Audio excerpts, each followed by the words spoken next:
Students, நம்ம CBSE Class 12 ஸ்டூடெண்ட்ஸ்க்கான KV question பேப்பரோட 1 மார்க்கோட solution இந்த வீடியோவில் பார்க்க போகிறோம். முதல் கொஸ்டின் பார்க்கலாம்.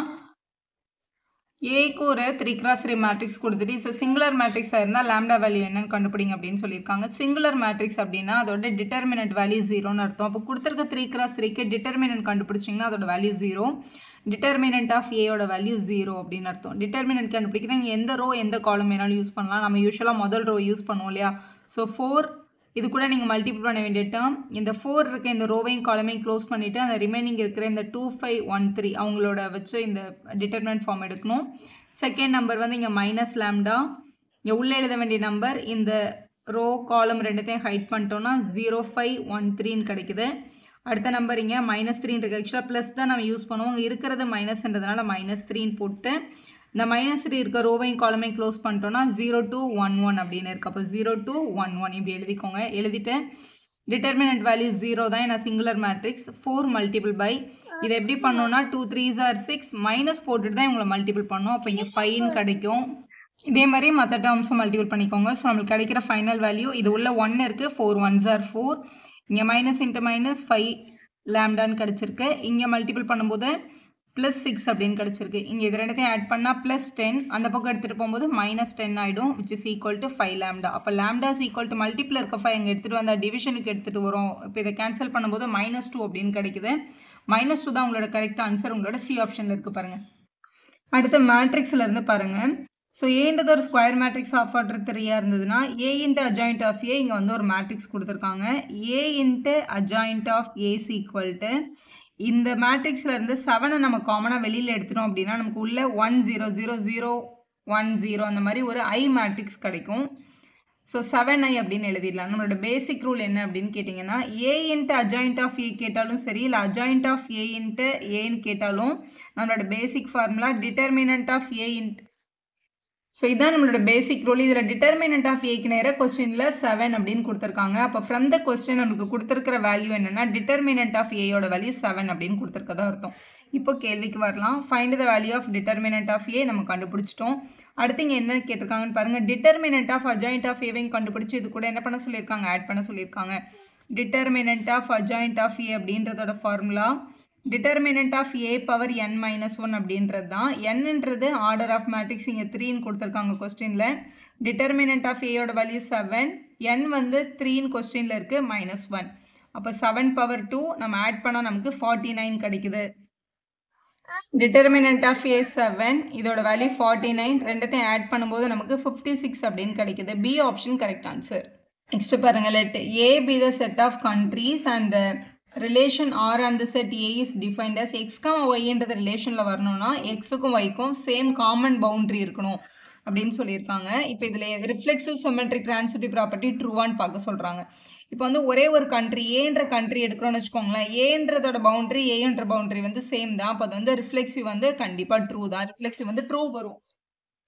இப்போ நெக்ஸ்ட்டு பாருங்கள். இப்போ வந்து ஏன்னு ஒரு கண்ட்ரி இருக்குது, பின்னு ஒரு கண்ட்ரி இருக்குன்னு வச்சுக்கோங்களேன். ஏயும் பியும் ஒரே ஒரு பவுண்ட்ரி, அதாவது காமன் பவுண்ட்ரி. ஏக்கும் பிக்கும் காமன் பவுண்ட்ரி இருந்தால் பிக்கும் ஏக்கும் காமன் பவுண்ட்ரி இருக்கும்ல. அப்போ கண்டிப்பாக இது சிமெட்ரி வந்து ட்ரூ தான். அப்போ சிமெட்ரிக்கு ட்ரூன்னு அர்த்தம். அடுத்து டிரான்சிட்டிவ் ப்ரூவ் பண்ணோம் அப்படின்னா இப்போ ஏன்னு ஒரு கண்ட்ரிக்கும் பின்ற கண்ட்ரிக்கும் ஒரு காமன் பவுண்ட்ரி இருக்குது. ஸோ இது வந்து ஏயும் பியும் காமன் பவுண்ட்ரி அப்போ செட்டில் இருக்காங்க. அதுமாதிரி பியும் சிக்கும் ஒரு காமன் பவுண்ட்ரி இருக்குது. இப்போ இது வந்து பி, இது வந்து சின்னு வச்சுக்கோங்களேன். பிக்கும் சிக்கும் ஒரு காமன் பவுண்ட்ரி இருக்குது. அப்போ ஏக்கும் சிக்கும் காமன் பவுண்ட்ரி இருக்குமா அப்படின்றது தான் உங்களோட டிரான்சிட்டிவ். கண்டிப்பாக அப்படி இருக்கணும்னு எந்த அவசியமும் இல்லை. அதனால அது டிரான்சிட்டிவ் வராது. அப்போ வந்து நாட் டிரான்சிட்டிவ் அப்படின்றது தான் கரெக்டான answer.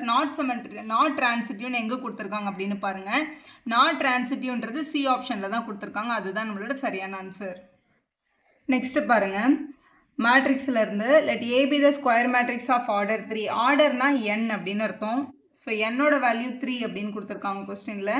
Determinant of adjoint of ஏ 64 இருந்தால் டிட்டர்மினன்ட் ஆஃப் 5a கண்டுபிடிங்க அப்படின்றத உங்களோட கொஸ்டின். இது வந்து பேசிக்காக 2 ப்ராப்பர்ட்டி. ஃபஸ்ட்டு ப்ராப்பர்ட்டி இப்போ கண்டுபிடிக்க வேண்டியது பார்க்கும்போது KA டிட்டர்மினன்ட் மாதிரி இருக்குது. கேன்றது ஏதோ ஒரு நம்பர். இந்த கேவை டிட்டர்மினன்ட் ஃபார்ம்லேருந்து நம்ம வெளியில் எடுக்கிறோம் அப்படின்னா இது வந்து n டைம்ஸ் வெளில வரும். என்னன்றது அதோட ஆர்டர் அத்தனை டைம்ஸ் வெளில எடுக்கணும். உள்ளே வந்து டிட்டர்மினன்ட் ஆஃப் ஏ இருக்கும். இது ஒரு ரூல். அதே மாதிரி டிட்டர்மினன்ட் ஆஃப் அஜாயிண்ட் ஆஃப் ஏயோட ஃபார்முலா என்னன்னு கேட்டிங்கன்னா டிட்டர்மினன்ட் ஆஃப் ஏயோட பவர் n - 1 அப்படின்றது தான் நம்மளோட ரூல். இதான் அப்ளை பண்ண போகிறோம். இப்போ டிட்டர்மினன்ட் ஆஃப் அட்ஜாயிண்ட் ஆஃப் ஏக்கு தான் வேல்யூ கொடுத்துருக்காங்க. அப்போ இந்த ரூல் தான் நம்ம முதல்ல எடுக்கணும். Determinant of A power n minus one, n 3ன்றதுனால 3 minus 1 equal to 64 எழுதிக்கலாம். இப்போ determinant of A square equal to 64னு கிடைக்கிறது. இங்கே இருக்கிற ஸ்கொயர் அங்கே போனால் ரூட் ஆகும். இப்போ determinant of A equal to square root of 64 அப்படின்னு கிடைக்குது. இப்போ 64 நம்மளால் 8ன்னு வெளில எடுத்துட முடியும். அதே மாதிரி டிட்டர்மினன்ட் ஆஃப் கேஏ மாதிரி இருக்குது பாருங்கள் இது. இப்போ இந்த 5 வெளில எடுக்கும்போது 5 எத்தனை டைம்ஸ் வரும்னா n டைம்ஸ் வெளில வரும். அப்போ 5 கியூப்னு வெளில வரும். இங்கே உள்ள வந்து டிட்டர்மினன்ட் ஆஃப் ஏ அப்படின்னு எழுதணும். நம்ம 5 கியூப் பண்ணால் 125னு கிடைக்கும். Multiple by determinant of A. Determinant of ஏயோட வேல்யூ இது 8 சார். ஆனால் ரூட்லேருந்து வெளில வர ஒரு நம்பருக்கு ப்ளஸ் ஆர் மைனஸ் 8 அப்படின்னு நம்ம எழுதுவோம்.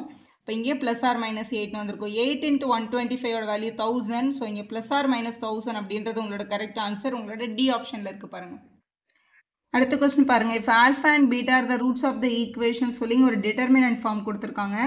டிட்டர்மினன்ட் ஃபார்மில் 2×2 கொடுத்துருந்தாங்கன்னா ஒரு டயக்னலை மல்டிபிள் பண்ணிட்டு இன்னொரு டயக்னலோட வேல்யூ வந்து மைனஸில் நம்ம எழுதணும். இதோட டிட்டர்மினன்ட் கண்டுபிடிக்கணும்னா இதோட மல்டிபிள் முதல்ல 2x × x வந்து 2x², மைனஸ் போட்டு இந்த 3 × x பண்ணும் 3x ஈக்குவல் டு 5. இதான் உங்களோட ஈக்குவேஷன். இப்படி கொடுக்க வேண்டியது இப்படி கொடுத்துருக்காங்க, அவ்வளோதான்.